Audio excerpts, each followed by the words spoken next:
नमस्कार. एकाक्षी MPSC मध्ये आपल्या सगळ्यांचं स्वागत आहे. आपण आधुनिक भारताचा इतिहास माइंड मॅप थ्रू बघत आहोत. आपला आधुनिक भारताचा इतिहास म्हणजे हे पुस्तक झालं की आपण महाराष्ट्राचा इतिहास पण याच पद्धतीने याच सरांनी लिहिलेला आहे. तो इतिहास आपण माइंड मॅप थ्रू पूर्ण कंप्लीट करून घेणार आहोत. जसं चालू घडामोडीची 70वी आवृत्ती मी कंप्लीट करून घेतली, तुम्हाला जसा शब्द दिला होता त्यानुसार, तसंच हे 2 बुक्स पण मला तुमच्याकडून कंप्लीट करून घ्यायचे आहे. आपण त्याच प्रोसेसमध्ये आहोत. त्यामुळे ही सिरीज कंटिन्यू फॉलो केली की तुमचं हे 2 पुस्तकं होऊन जातील. आधुनिक भारताच्या इतिहासासोबत मी तुमचं आधुनिक महाराष्ट्राचा इतिहास आहे हे पुस्तक पण त्यांचंच आहे, त्या सरांचं. तर मग मी हे पण कंप्लीट करून घेणार आहे. तर आज आपण सुरुवात करूया आजच्या व्हिडिओला. आजच्या व्हिडिओमध्ये आपण काय बघणार आहोत? Lord William Bentinck. Lord William Bentinck कोण होता? तर भारताचा पहिला गव्हर्नर जनरल होता. ठीक आहे.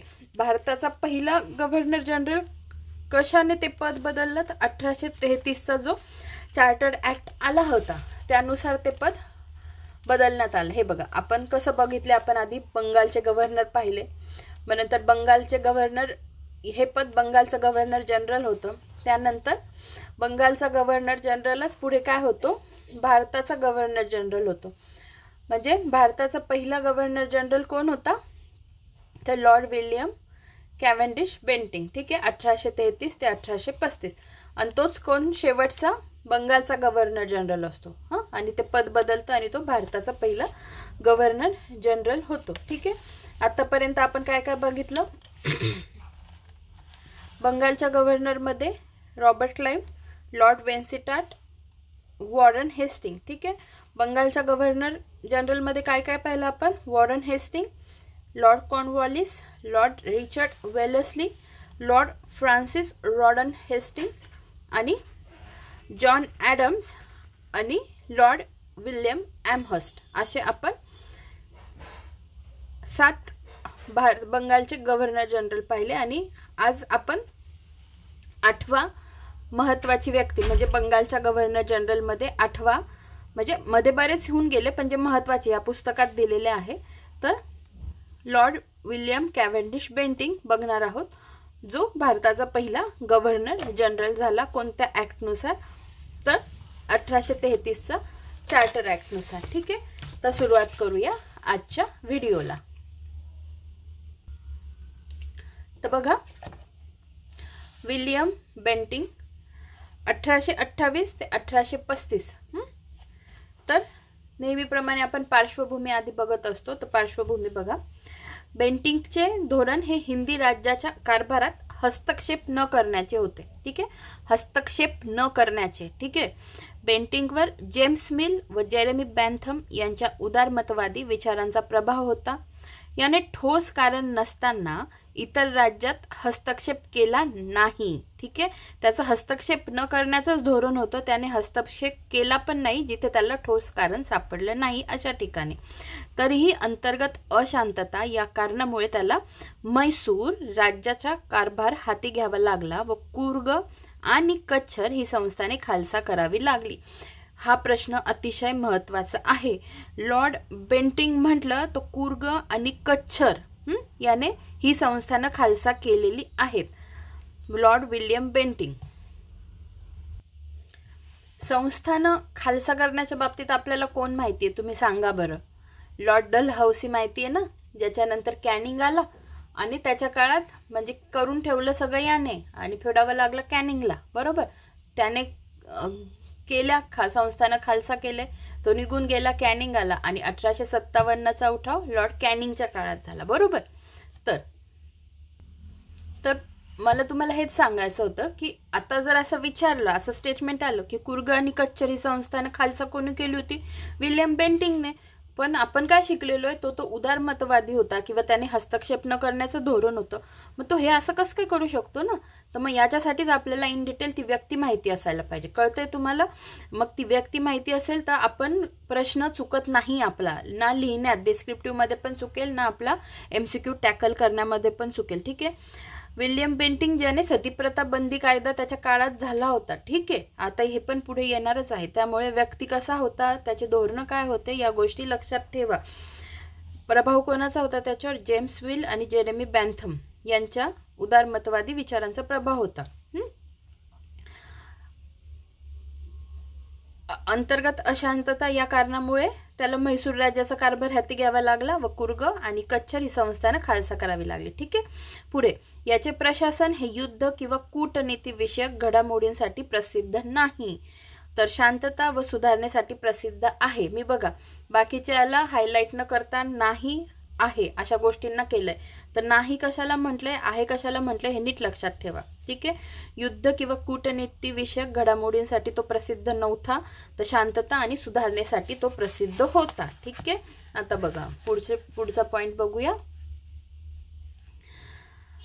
प्रशासकीय सुधारणा बघा. आपली पार्श्वभूमी बघून झाली, आता प्रशासकीय सुधारणा बघा की हा कंपनीच्या अंतर्गत प्रशासनात सुधारणा करण्यासाठी प्रसिद्ध नाही व त्याने कधी तसा प्रयत्नही केला नाही. याने उच्च पदस्थ अधिकाऱ्यांचे पगार कमी केले व त्यांना भत्ते देणे बंद केले. कंपनीच्या प्रशासकीय सेवेत भारतीयांची नियुक्ती करणे सुरू केले. अतिशय महत्त्वाचा पॉइंट आहे. कंपनीच्या प्रशासकीय सेवेत भारतीयांची नियुक्ती करणे सुरू केले. तसेच त्याने भारतीयांना प्रशासनात उच्च पदे देऊ केलीत. याने महसुली आयुक्त हे पद निर्माण करून कंपनीचा महसूल वाढवण्यासाठी काही उपाययोजनाही केल्या. कृषी सिंचन धोरण अंमलात आणण्यासाठी याने सुरुवातीची काही पावले उचलली. इसवी सन 1834 आग्रा या स्वतंत्र प्रांताची स्थापना करण्यात आली. 1834 मध्ये सडक ए आझम या रस्त्याला ग्रँड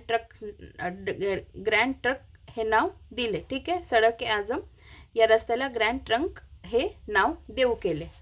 आता बघूया आपण त्याच्या सामाजिक सुधारणा. ठीक आहे. सामाजिक सुधारणेमध्ये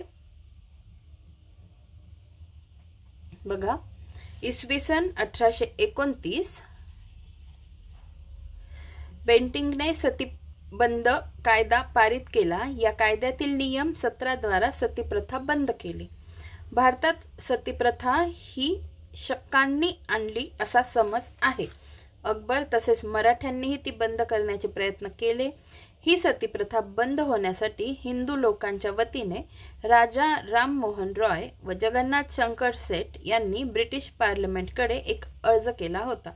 रॉय यांनी केलेल्या प्रयत्नांमुळे अखेर डिसेंबर 1829 बंगाल प्रांतात व पुढे 1830 मध्ये मद्रास व मुंबईमध्ये हा कायदा लागू करण्यात आला. MCQ पॉइंट ऑफ व्ह्यूने अतिशय महत्त्वाचं आहे की 1829 बंगाल प्रांतात आणि 1830 मध्ये मद्रास आणि मुंबईमध्ये हा कायदा लागू करण्यात आला. व्हिक्टोरिया राणीच्या आदेशानुसार सतीबंद कायदा 1861 साली पूर्ण भारतासाठी लागू झाला. हे बघा 1829 बंगाल, 1830 मद्रास मुंबई आणि 1861 पूर्ण भारतासाठी लागू. ठीक आहे. महाराष्ट्रात या कायद्याच्या बाजूने नाना शंकर सेठ यांनी लोकमत तयार केले. तसेच बेंटिंकने बंगालमध्ये एक कायदा करून बालहत्या व नरबळींवर बंदी आणली. तसेच याने स्त्री व्यापारावर देखील बंदी आणली. बघा काय काय, बालहत्या, नरबळींवर बंदी आणि स्त्री व्यापारावर पण बंदी आणली. किती चांगली कामं केली आहेत बघा त्याने. ठीक आहे. राहील नीट लक्षात, बंदी कशा कशावर आणली त्याने. पुढे बघा न्यायालयीन सुधारणा काय काय केल्या त्याने. तर कॉर्नवॉलिसने स्थापन केलेली प्रांतीय अपील तसेच फिरती न्यायालय याने बंद करून त्यांचे कार्य दंड न्यायाधीश व कलेक्टर यांच्याकडे सोपवले. ठीक आहे. प्रांतीय अपील तसेच फिरती न्यायालयाने कोणी चालू केली होती? कॉर्नवॉलिसने चालू केली होती. ती बंद करून याने दंड न्यायाधीश आणि कलेक्टर यांच्याकडे ती पदं सोपवली. अलाहाबादला स्वतंत्र सदर व दिवाणी न्यायालय व सदर फौजदारी न्यायालय सुरू करण्यात आले. याने खटले हे पर्शियन तसेच देशी भाषांमध्ये मांडण्याची मुभा दिली. खटले हे पर्शियन तसेच देशी भाषांमध्ये मांडण्याची मुभा दिली. वरिष्ठ न्यायालयांमध्ये पर्शियनच्या जागी इंग्रजीला कोर्टाची भाषा बनविण्यात आली आणि भारतात ज्युरी पद्धती सुरुवात केली. ठीक आहे. आता पुढे बघूया. बघा आता त्याने शैक्षणिक सुधारणा काय केल्या ते बघूया आपण. भारतात औद्योगिक विद्यालयाची सुरुवात केली, औद्योगिक विद्यालय, ठीक आहे। इसवी सन 1833 लॉ कमिशनची निर्मिती करण्यात आली आणि त्याच्या प्रमुखपदी लॉर्ड मेकॉलेची नियुक्ती झाली। लॉर्ड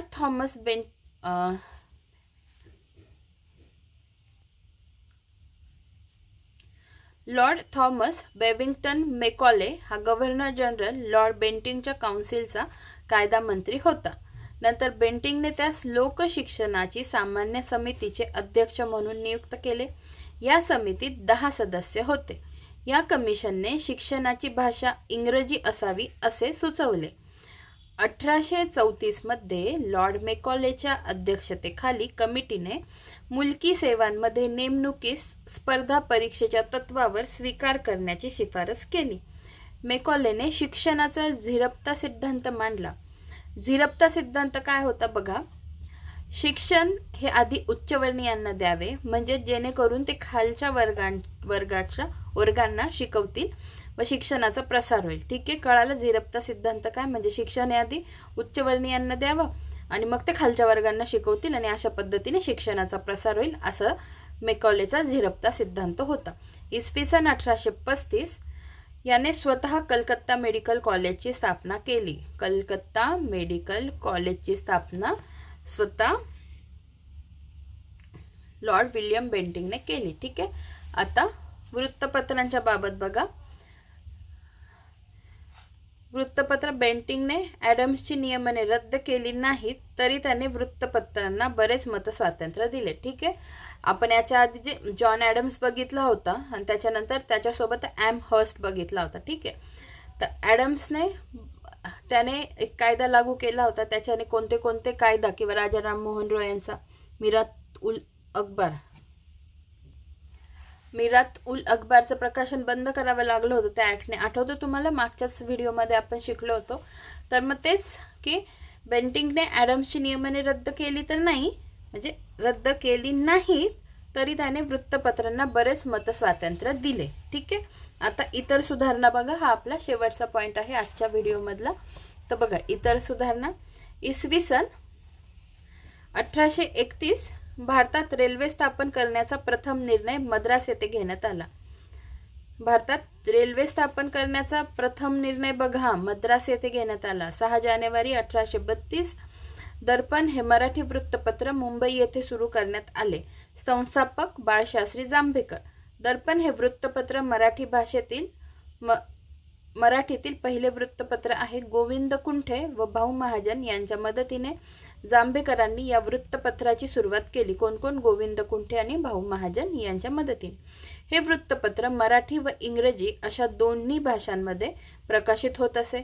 6 जानेवारी हा बाळशास्त्री जांभेकरांचा जन्मदिवस तसेच दर्पणचा प्रकाशी दिनही आहे। यानुसारच शासनाच्या वतीने हा दिवस मराठी पत्रकारिता दिन म्हणून पाळला जातो। इसवी सन